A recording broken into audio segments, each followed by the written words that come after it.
Beneath the eerie waves of Truk Lagoon, the seabed spins a tale of devastation, loss, and shattered pride that spans into the world's most haunting naval graveyard. Here rests the remains of a once powerful fleet that dared to defy the might of America's maritime dominance.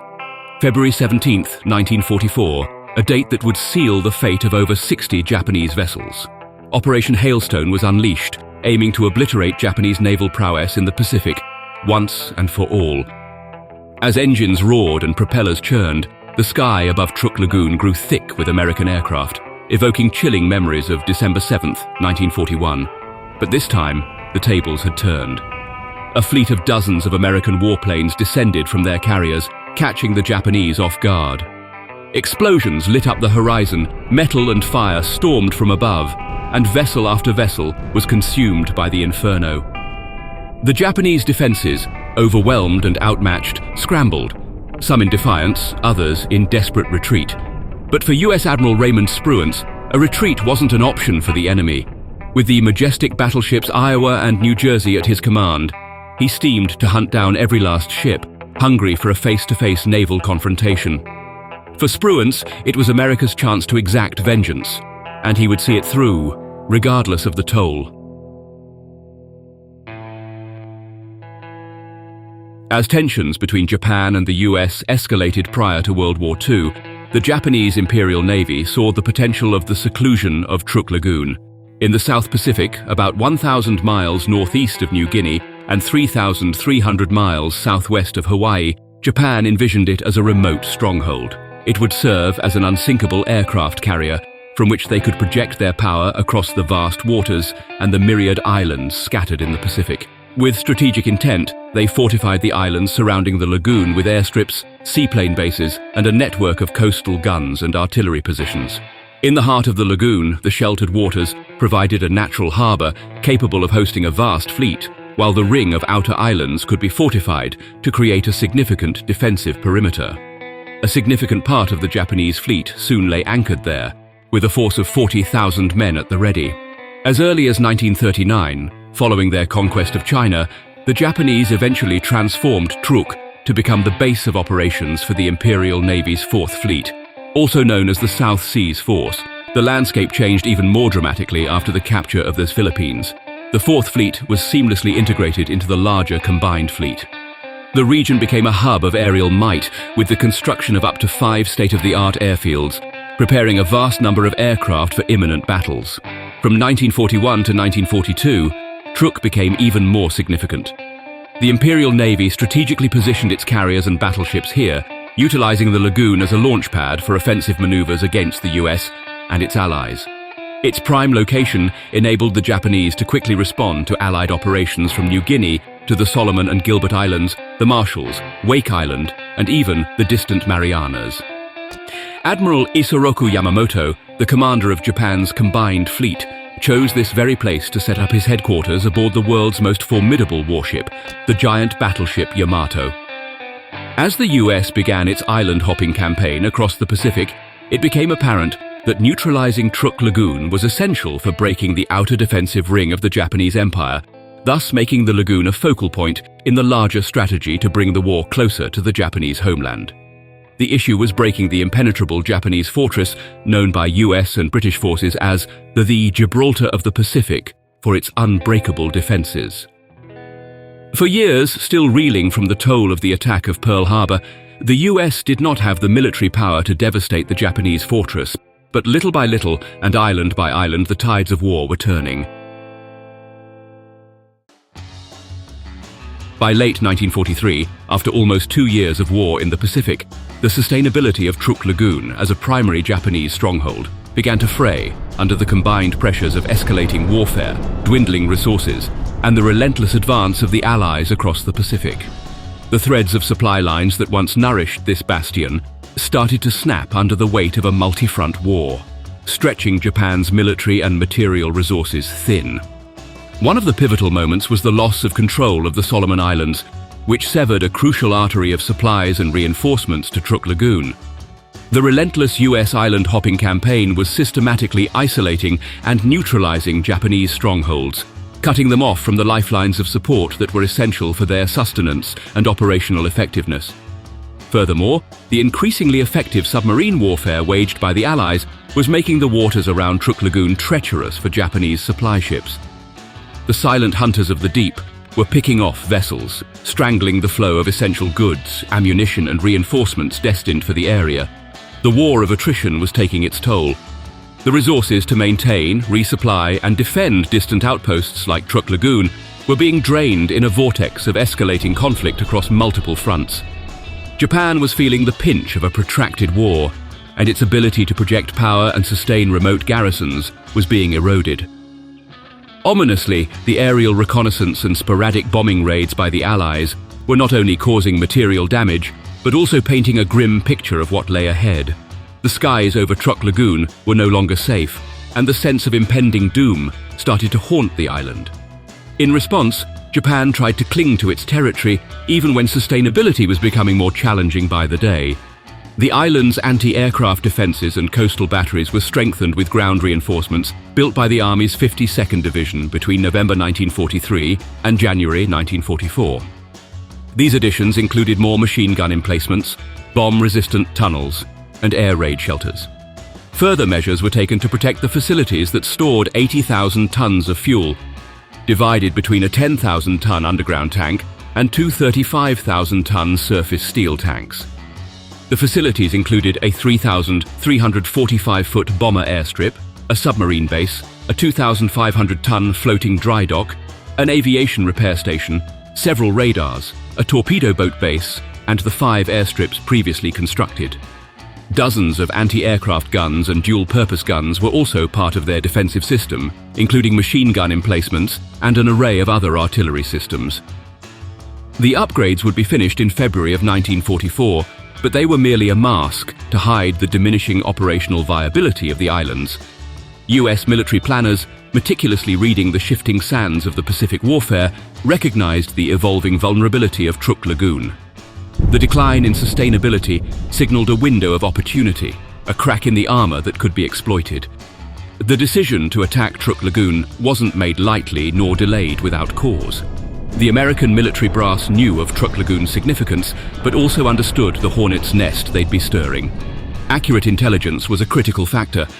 The US needed to amass a clear picture of the defenses they would encounter at Truk Lagoon, which was veiled in secrecy and heavily fortified. Reconnaissance and intelligence gathering were imperative to assess the risks and plan a meticulously coordinated assault to minimize casualties and ensure success. The cost of allowing Truk Lagoon to remain as a fortified Japanese base was significant. It was a major obstacle in the US's island hopping campaign to neutralize Japanese strongholds across the Pacific. The lagoon was a hub of Japanese naval and air power, a sword pointed at the heart of the Allied advance. Its existence threatened US and Allied operations, posed a danger to supply lines, and stalled the momentum needed to push closer to the Japanese mainland.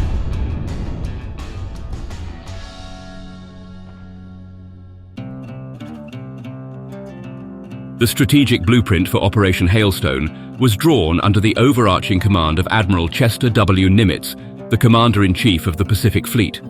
Still, the operational reins were held by Vice Admiral Mark A. Mitcher, the commander of Task Force 58. The planning was a collaborative endeavor involving a cadre of experienced officers and staff from the US Navy and Army Air Forces, each bringing their expertise to forge a plan to neutralize the stronghold of Truk Lagoon. Codebreakers played a vital role, with their ability to decipher Japanese communications providing invaluable insights into the enemy's dispositions and intentions. The original plan of action was a meticulously coordinated 2-day assault aimed at delivering a crippling blow to the Japanese forces stationed at Truk Lagoon. The blueprint was drawn to shatter the aerial, naval and ground assets, rendering the stronghold ineffective and cutting off a vital node in the Japanese defensive network in the Pacific. The scheme envisioned a multi-pronged assault.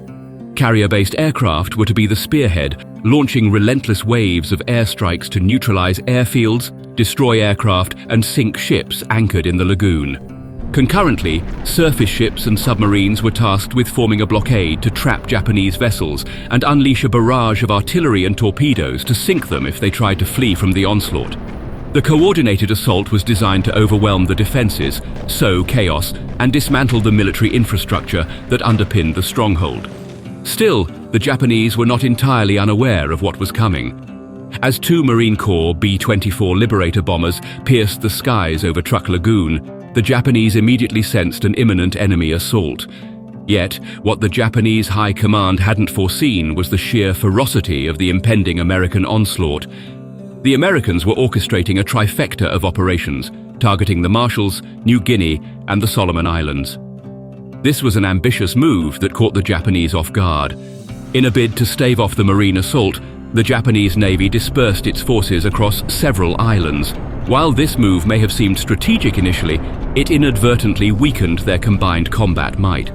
This division diluted their strength and also led to a waste of resources and loss of strategic advantage as they kept shuffling their positions.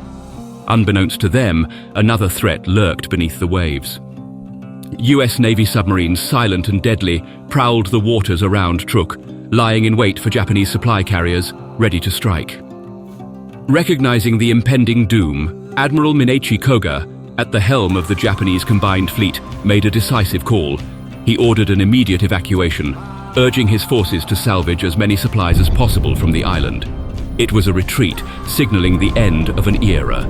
The garrison at Truk was left to face the wrath of American forces by itself.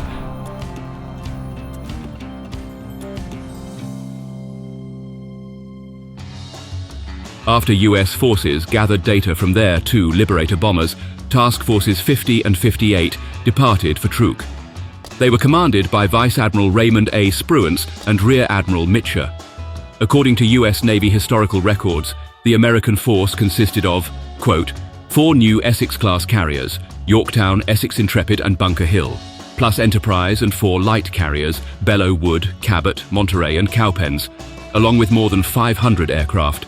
In addition, 6 new fast battleships, 10 cruisers and 28 destroyers rounded out the force. Meanwhile, after Koga retreated, only 8 destroyers, 2 light cruisers and some auxiliary vessels remained in Truk. They were no match for the storm brewing ahead.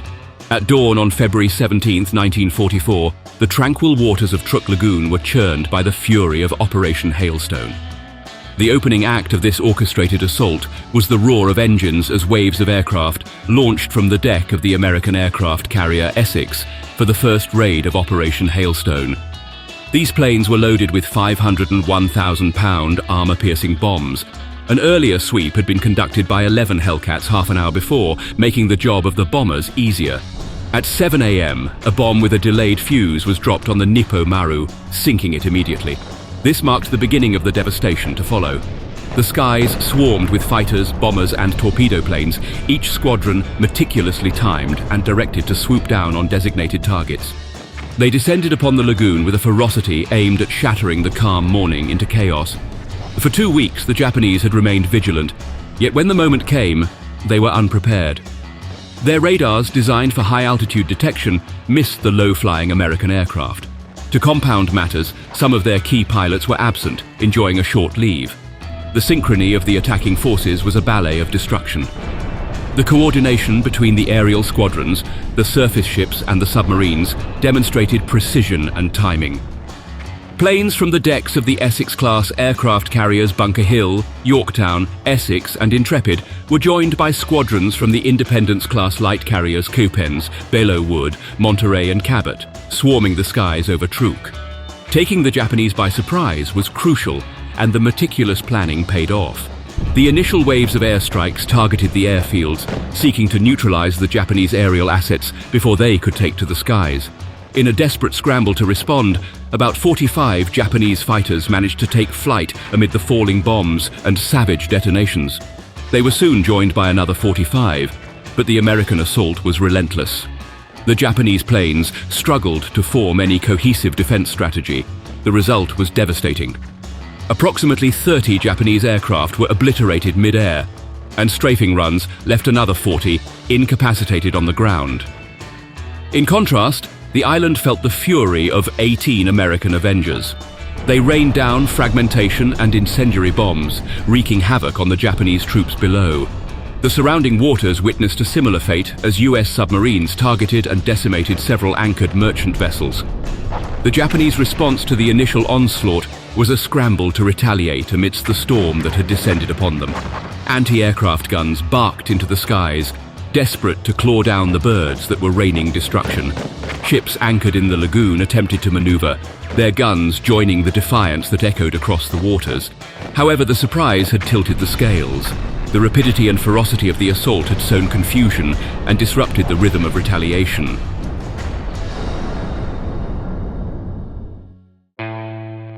In a moment that would be etched in military history, Lieutenant James E. Bridges showcased unmatched bravery and considerable recklessness. With determination and precision, he zeroed in on his target, the Japanese transport Ikoku Maru, which was brimming with ammunition. With unwavering focus, he delivered a torpedo that struck the vessel. Moments later, the Ikoku Maru detonated in a colossal explosion. However, this heroic act came with a heart-wrenching price. The shockwave from the massive explosion ensnared Bridges and his 2 dedicated crewmen from Torpedo Squadron VT-6, affiliated with the Intrepid. Their aircraft was tragically caught in the blast and plummeted from the sky, taking the lives of these warriors with it. The radio waves crackled with urgent calls, the scramble of defenses, and the grim realization of the scale of the unfolding assault. But the avalanche of Operation Hailstone was relentless. The synchronized waves of attack were rolling across the lagoon, each strike a hammer blow that was methodically dismantling the fortress that was once Truk Lagoon. By dawn, the island's once proud facilities were reduced to smoldering ruins. Out of the 370 Japanese Zeros that once stood ready at the 5 airfields, fewer than 100 remained intact. As the first light of day broke, the surviving Japanese warships made desperate preparations for an audacious getaway, hoping their scant remaining aircraft would provide adequate cover. But at 5 a.m., the Americans launched a massive assault. The skies darkened with over 30 American airstrikes, releasing a rain of 500-pound and 1,000-pound bombs. Amidst the swirling chaos of the battle, Lieutenant Commander James D. Ramage emerged as a beacon of boldness. Leading Bombing 10 from USS Enterprise, he showcased exceptional prowess and was personally credited for delivering the fatal blow that sank the tanker Hoyo Maru. But Hoyo Maru wasn't the only victim. The destroyer, Fumikuze, faced the wrath of a dive bomber. Although the bomb didn't score a direct hit, the near miss generated a shockwave so potent that it severely damaged the ship. Fumikuze's bulkheads ruptured, causing uncontrollable flooding. Despite the valiant efforts of the damage control teams, they were unable to stem the tide of water rushing into the ship. Overwhelmed and defeated, Fumikuze sank into the watery depths the next day.